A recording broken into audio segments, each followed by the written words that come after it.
அனைவருக்கும் வணக்கம். இன்றைக்கி எப்படி மீன் மேக்கரை சிக்கன் மாதிரி பண்ணுறோன்னு தான் பார்க்க போகிறோம். ஆனியன், சில்லி எடுத்தாச்சு, நறுக்காச்சு, எண்ணெய் ஊற்றியாச்சு, மிளகாய் போட்டாச்சு, ஆனியனும் போட்டாச்சு. நல்லா வணக்க வேண்டியதான் ஒரு 5 நிமிஷத்துக்கு. வீடியோ ஃபுல்லாக எடுத்து போடலான்னு பார்த்தேன், ஆனால் ஃபோனில் ஸ்டோரேஜ் அதனால தான் போட முடியல. நான் புதுசாக தான் சமைக்கிறேன், நீங்களும் ட்ரை பண்ணுங்கள். ஆனியனுக்கு ஓரளவு நல்லா வணங்கிடுச்சு. அடுத்தது மீன் மேக்கரை கொட்டிட வேண்டியதான். மீன் மேக்கரும் கொட்டியாச்சு, லைட்டாக கிண்டி விட்டுக்க வேண்டியதான். ஆயில் எல்லாமே தேவையான அளவுக்கு தான் போட்டுக்கணும். ஆனியன் ஒன்று போட்டுக்கிட்டால் போதும். மீன் மேக்கர் 50 கிராம்.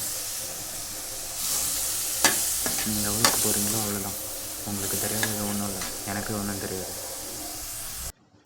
அடுத்தது மல்லித்தூள், அடுத்தது பிரியாணி தூள், இல்லை சிக்கன் தூள்.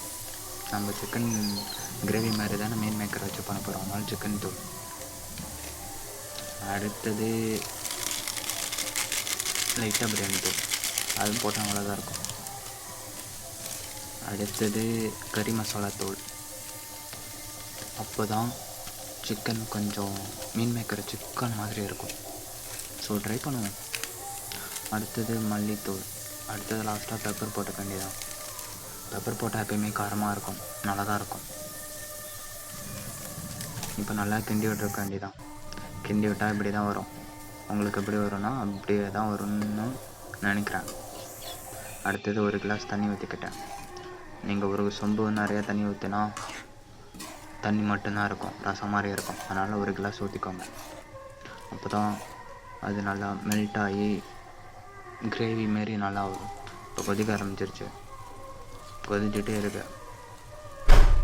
எப்படி இருக்குது? சிக்கன் மாதிரி இருக்கா இல்லை மீன் மேக்கர் மாதிரி இருக்கா? மீன் மேக்கர் மாதிரி தான் இருக்கும். தண்ணி ஓரளவு சுண்டிடுச்சு, இப்போ பார்க்கவே நல்லாயிருக்கு. அவ்வளோதான். அடுத்தது இந்த மாதிரி ஆயிடுச்சு, பார்க்கவே நல்லாயிருக்கு, நல்லா சுண்டிடுச்சு. ஃபைனலி தட்டுக்கு ரெடி, சாப்பிட்லாம். அவ்வளோதான். பாய்.